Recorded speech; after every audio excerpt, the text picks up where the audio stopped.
Hello, welcome to the man cave.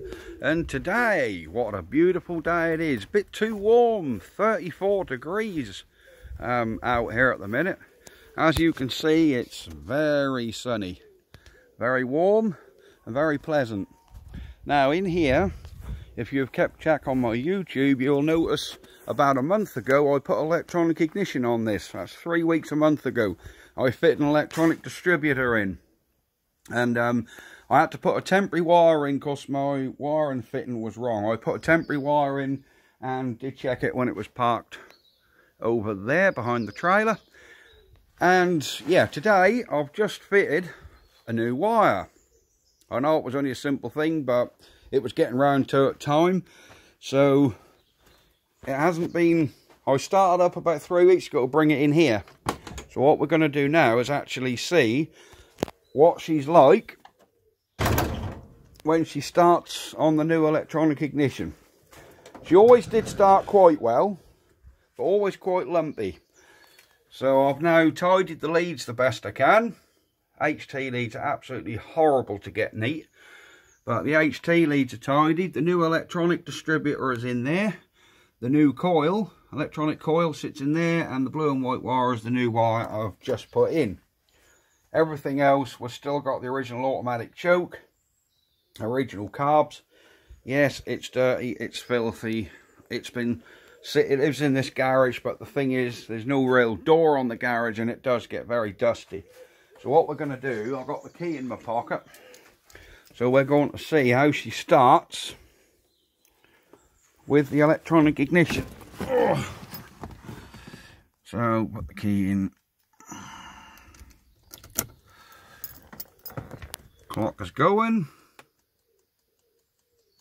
Do like the sound of them old analog clocks. That's something you don't get with a new car. Fuel pump's clicking. Can you hear the fuel pump?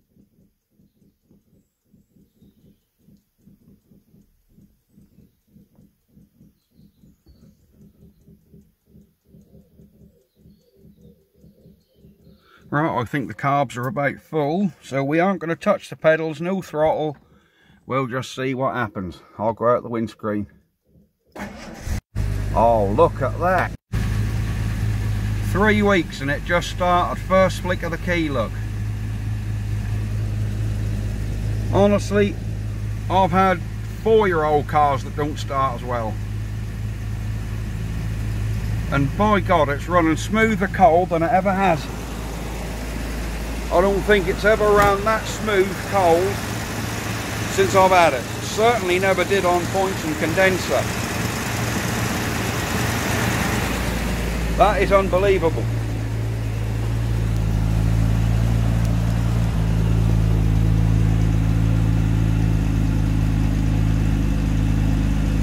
Bearing in mind she is ticking over about 1200 revs because the choker's on.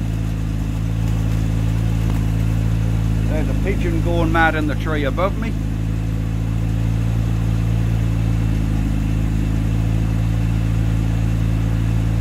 Oh yeah, she runs like a dream. Look at that. I'm amazed. Absolutely amazed at how easy that just started. That's 2020 now, the year of coronavirus. And this car is 1973. It's a year older than I am. That engine is all original in that car. As far as I know, it's never even been split open. I mean, I personally have replaced the water pump on it, put a new radiator in it, and thermostat, and I've replaced the rocker cover gaskets because they were leaking. But I don't think she's ever been apart. I mean, them head bolts don't look like they've ever been undone.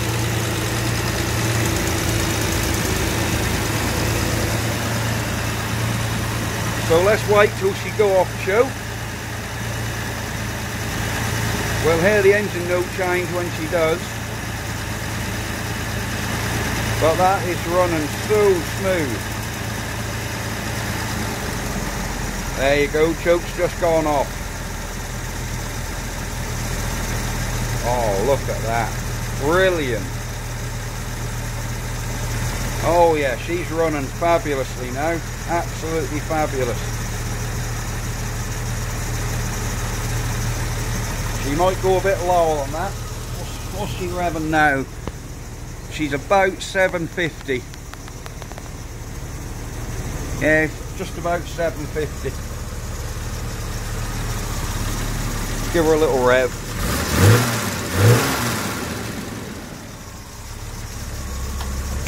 There you go.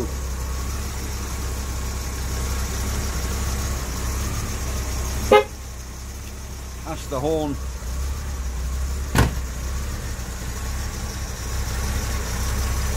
Oh yeah, she's running so nice.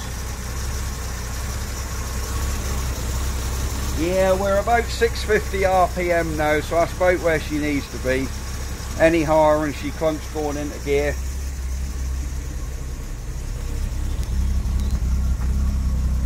There you go.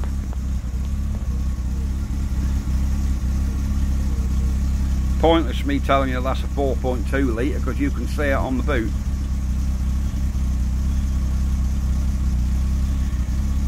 But yeah, this is a 4.2 litre late Series 1 Daimler Sovereign. Like an XJ6, just a bit better equipped, being the Daimler. I can show you the differences actually between the Daimler and the Jaguar. We'll go through them now quickly.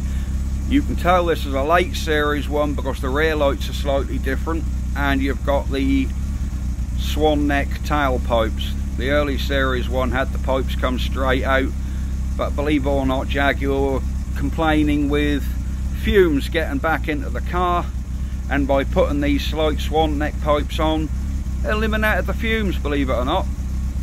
So that's why Series Jags, the later ones, had the S-shaped pipes on. Rear lights are different, like I say. On some of the early ones they didn't have the reflectors under the church window rear lights like these ones. Some of them also had the fog lights built into the reverse lights, so you had half clear and half yellow, or half red should I say. Obviously your fluted boot plinth for Daimler. Oh, she's running beautifully. We've got the fluted grille. Let's shut this bonnet up now. There you go. The fluted grille is Daimler. Other Daimler differences. We have to get inside to see the other Daimler differences. And the other difference between an early Series 1 and a late Series 1. The early Series 1s had chrome dials. The surrounds around these dials were all chrome. Around the dials in the middle and around your speedo and tachometer. The other difference between early and late Series 1s, this scuttle trim. On here, it's like a matte chrome. It's not high gloss. The early ones were high gloss. They changed it because drivers were getting dazzled, believe it or not, in the sun. They were getting dazzled by the chrome off that grille, and they were getting dazzled when the sun came in through the side of the car by the chrome off the dials. Drivers were finding it off-putting. So all teething problems of a new motor at the time, but there you go. So for the late period of Series 1 they made the revisions, they put the black dials in. So it's another thing worth noting. Right, other difference between Jaguar and Daimler. On the Jaguar, the top of the doors, you had a walnut trim. On the Daimler, you have this chrome strip. On the Jaguar, you had wood also on the ski slope where the electric window switches are. You had walnut, burr walnut on there. Daimler, you don't. You have leather covered steel. And I think that's probably about the Daimler differences. This one's a slightly higher spec, it has power windows. Even the rear windows are power and work. Very unusual for a 50-year-old car. And I don't know whether the heater controls are different. These ones are vacuum controlled. heater controls. I don't know whether the Jaguar had that same system or whether that's a Daimler thing. I'm really not sure. But apart from that, everything else is pretty much Daimler. What's our battery condition like? Over 13 volts. Good oil pressure on tick over. And she's been running 10 minutes now. So, yeah, I'm happy. Let's switch her off. There you go. She's off. So yeah, a quick start of how she goes. This is a short wheelbase Daimler as well. I did do a long wheelbase one, but this is the short wheelbase. But in the rear there's still plenty of room. You know, I can still, I'm nearly 6 foot. That driver's seat is back where I'd have it. And I've still got ample leg room in the back. We have the rear heater controls. I know this is very, very basic technology now, but back in 1973, when everyone was messing around with Mark II Escorts and rubbish, which didn't have absolutely nothing, this was pretty much the height of luxury. This was about as good as it got, short of buying a Rolls Royce or a Bentley. But gorgeous, gorgeous. Pleated, full leather seats with my English Bulldog. But beautiful pleated leather seats.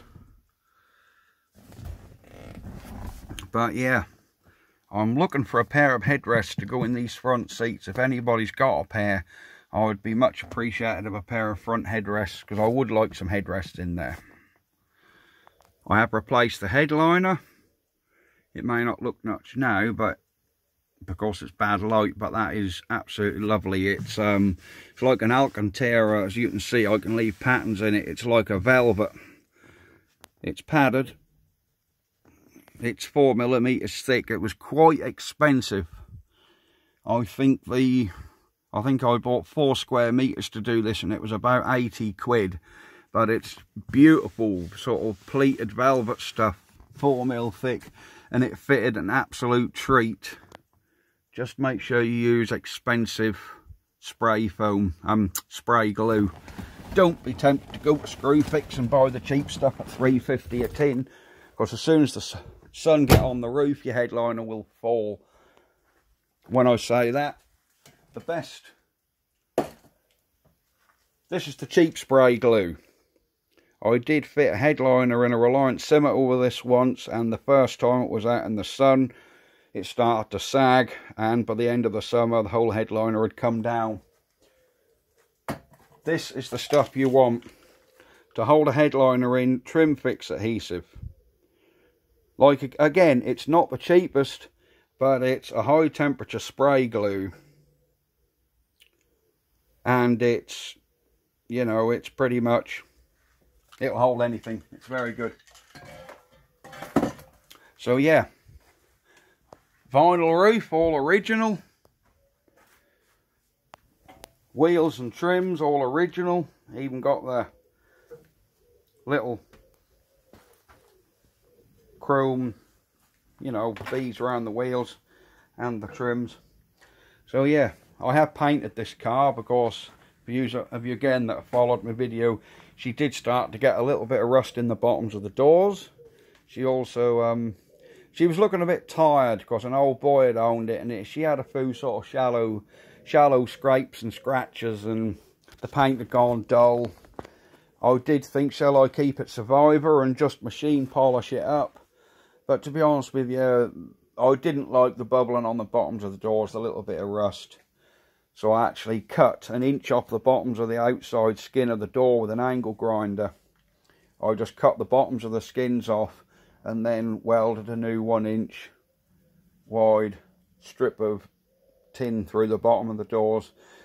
So the outer skin at the bottom is all new. The inner skin was good. It was then rust treated inside the door cavity with some cure rust, and then it was filled over smooth, 2K primed, and the whole car was painted. But even these rear wheel arches are original on this car, where normally they've been filled over the years.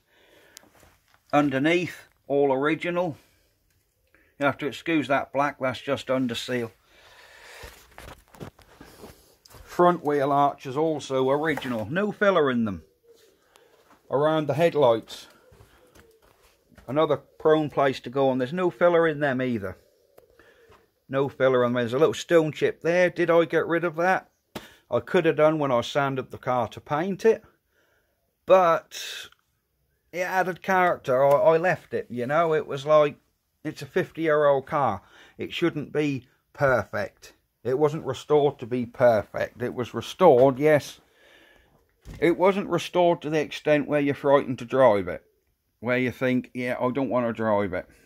And you end up putting it on a trailer everywhere to take it to car shows. That's not classic car ownership. It really isn't. Classic car ownership, the fun is driving them to the car shows. Yes, this car don't get used in the winter, and yes, I don't use it in the rain. So if it's a rainy day, she don't never go out. To be honest with you, if I've done 500 miles in the last year, that's it. You know, 12, 14 miles to the gallon, you don't want to be using it every day. But no, she's lovely. Being a 73, she's exempt of MOT, she's exempt of road tax. So really, you're looking, I think my last year's insurance was 110 quid fully comp, with an agreed value policy on a classic policy. And believe it or not, there's no mileage restriction on it. Because I did say, is there a mileage restriction? And they said, well, we can get your premium down to about £80, having a 5,000 mile, you know, 5,000 mile mileage limit. But she said, if you want unlimited mileage, it's £110. I thought, well, we'll go for that. I mean, I don't do no in air 5,000 miles, but, you know, I just paid the £110, which I think is very reasonable insurance. But yeah, the only thing is, being MOT exempt, it don't just mean you can keep riding these motors till they fall to bits. If I took this for an MOT, yes, it would pass. I'm sure it would pass. But I just don't, because I know the car. I've spent hours underneath this car. It is totally rot-free underneath. I know that because I've checked it myself. I've been through the brakes, I've replaced the track rod ends, the bottom ball joints, it's had all new suspension rubbers, new front and rear shock absorbers. The brakes were good, it's had new pads all round, the discs were good. So I know all the fundamentals are safe on this motor. There's no roadworthy issues with it. All the lights are good, the earth is good on the lights, so we don't get no sort of playing up rear lights or brake lights, everything works as it should. The only thing what does let this car down, again, the whole taken out in the rain, the windscreen wipers are next to useless. Even with new blades, and I've slightly bent the arms as well to put a bit more pressure on, they are useless. You know, I mean, look at the play in them. There's all this play in them. You turn them on, and it'll come from about here, you know, and then back down again. The sweep of the wipers is rubbish. That is the only thing I can put down on this car, that the wipers are crap. Everything else is lovely. These drive fantastically. Highly over assisted steering. The steering is so light you can steer it in a parking spot with one finger. You know, put one finger on the spoke and you can just go lock to lock. It's that light. Can be tricky getting used to when you drive these on the road, because you drive and it actually feels like the steering wheel is not connected to the road in any way. You just move it and the car changes direction and you're like, what's just happened? So it's highly over assisted steering, far too light. A modern car, you'd never get away with that. You know, they would deem it virtually dangerous. But once you get used to that and put trust in the car, these do actually handle surprisingly well. I mean, you think for a 2-ton boat like this, I mean, this is a big motor, you know, very big motor. And you'd think it ain't going to handle and it's not going to go. You know, big engine, but it's a huge motor and it's old. Trust me, she still goes. You know, she still goes. You can do 80, put your foot down and she'll kick from third to second and pin you in the seat. So she's got plenty of fire in her belly if you need it. But it ain't the idea of these. I normally drive this around at 50, to be honest with you. 50, 55, it's perfectly happy there. Not too bad on fuel if you drive it gently. But no, on the handling, you feel it's gonna, yeah, it's gonna heel over and wallow in a corner. Especially when you start turning into sort of T-junctions at any rate of speed, you think, oh, I'm going to go the other side of the road. But no, it isn't too bad. You know, once you get trust in the car, she starts to lean a little bit, but then somehow it stiffens up, the lean falls out of it, and it does corner. It handles extremely well. I mean, I'm not on about M3 BMW handling, but for a car of this age and size, you know, it'll handle extremely well. It'll certainly out-handle Escorts and Marinas and other crap of the time. Even though it's size and floaty ride, it will still handle remarkably well. Something to do with the angle of the front suspension. Jaguar actually developed the front suspension on these to actually change the camber as you went into a corner, which takes the body roll out. I think it derived from the E-Type slightly. They sort of stole some of the E-Type suspension on here. I mean, the whole rear suspension on this has got inboard brakes, 4 shock absorbers on the back, and the whole lot's housed in a big cradle which bolts to the floor with about 6 bolts. So you've got sort of totally independent suspension all around. There's no cart springs on this. That's all sort of leaf springs. I think there's 4 leaf springs at the back. Obviously 1 on each wheel at the front. But no, the handling is remarkably good. So if anyone's thinking of getting a Series Jaguar, I would highly recommend them. The Series 2 seem to be the least desirable, although personally I think the Series 2 is a better looking car. I like the front end better because it's got the not so deep nose. It hasn't got the deep grille like this one. And the Series 3s were much improved again with fuel injection. They had the 4.2 with fuel injection, and a lot of them had air conditioning as well. But no. But this is it. Well, I'm not going to bore you anymore. You've seen her start with the electronic ignition, and I hope you enjoyed the video. Please like and subscribe, and I will see you again on my next video very shortly. Bye bye for now.